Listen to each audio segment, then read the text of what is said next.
Time check, 12:56 in the morning of what day today? December 11 mga tol.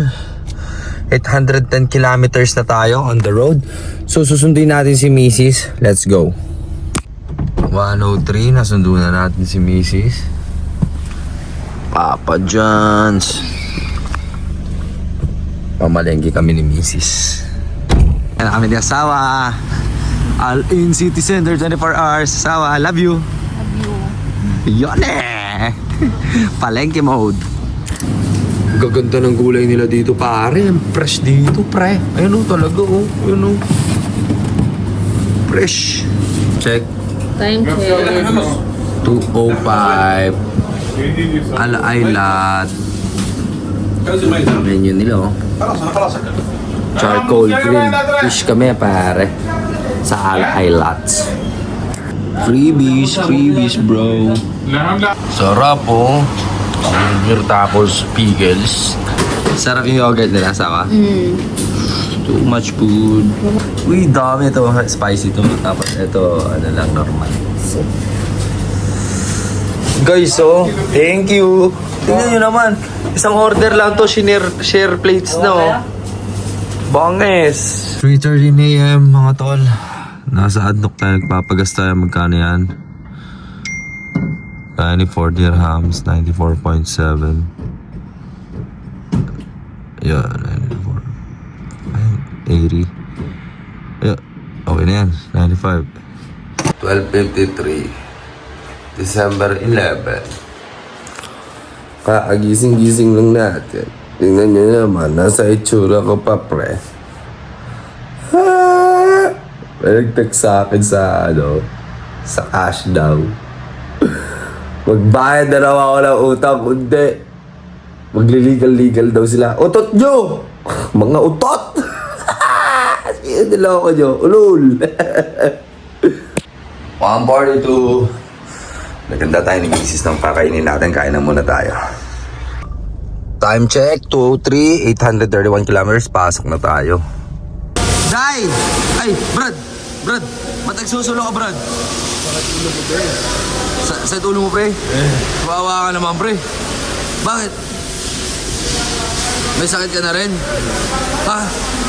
Mga siklib yata bukas yan, ha? Ha? Brad, huwag ka mananabaw, Brad. Hindi ako nakipag-away. Hindi nga, Brad.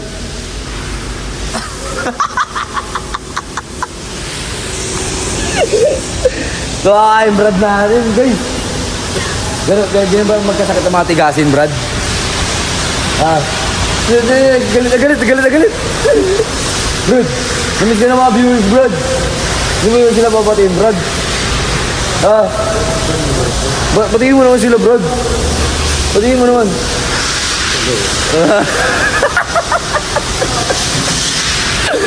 Wala sa mood si Brad. Brad, wala ka sa mood talaga, Brad. Wala sa katulo ko. Time check, 7:42. Nanganganib tayo sa trabaho. Buiset, ang init ng ulo rin kasi kanina. Sinigawan ako, nakasigawan ko rin tuloy yung manager ko. Brother, how are you? So, for today, this brother of me, give me a good discount for my screen protector. Only for 25 dirhams. Sa? Aywa. With privacy, King Kong protection. Aywa. Very clean and very nice. Come here. Come here and you can, how much can you give in 15 dirhams, no? You can give I will give them 15 instead of 25? not 25. 15? Okay, no problem, come here. Front of Muraba Police Station, what's the name of the store? Apps number 4. Apps. Huh? Apps number 4. Apps Mamel Phone. Aywa. Oh, Apps Mamel Phone. Kulutsike. Kullu kike. Once they watch this, my fellow kabayan sa, instead of 25, only 15. 15 dirham. Aywa. Punta na kayo. 15 dirhams. Discount. Ay, Apps mobile phones pala, pare. Ayan sila, oh. Hey! Tike! Kain na tayo, mga tol. Chai muna tayo. Time check, mga tol, 11:40. Sa matalinong manok ulit tayo, pare. Smart chicken. Ito, hindi ko alam ano mga tawag dyan. Basta yan ang trip natin. Tas chai. Dito na nagtatapos ang ating day 42 mga tol. At gusto ko lang palang batiin lahat ng ating masugid na taga-suporta at mga taga-subaybay dito sa ating pahina at sa ating YouTube channel. Ayan kayo. So maraming salamat sa walang humpay na pagbigay nyo ng suporta mga tol. God bless you guys as always. So anyway, just few reminders for today. Like especially for me, no? Sa trabaho, minsan, kahit anong gusto nating gawing kilos ng pagtulong, minsan maging mahusay tayo sa pagpili ng mga taong tinutulungan natin. Maaaring yung tulong na ginagawa natin para sa kanila ay maaari nilang masamain. Para naging, kaya sa akin, sakit ng loob ko, tumutulong na ako pa yung masama. Gets nyo? Hirap, tol. Kaya ngayon, pipiliin ko na lang yung mga taong tutulungan ko at nang hindi pa ako mapupunta sa pangit na sitwasyon. Ngayon, mapunta pa ako sa pangit na sitwasyon, pero anyways, God is good as always.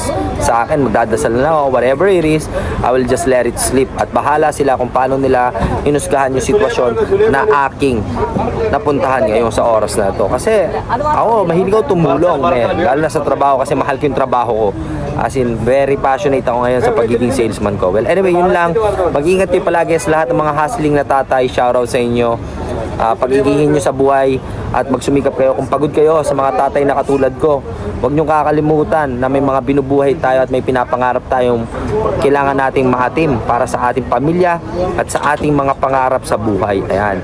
So, this is Billy Jack Sanchez. You wanna know why? Once again, saying, don't hate, spread love, and educate, and let love seize the day. At alam nyo na yan, ako ang weedman ng Pilipinas. At dahil dyan, cheers tayo ng karak bago natin tapusin ang day 42. Sarap. Kagatin tayo dito. Ito itlog. So ano to? Patata. Ito ano kaya ito? Ito masarap to. Fluffy ah.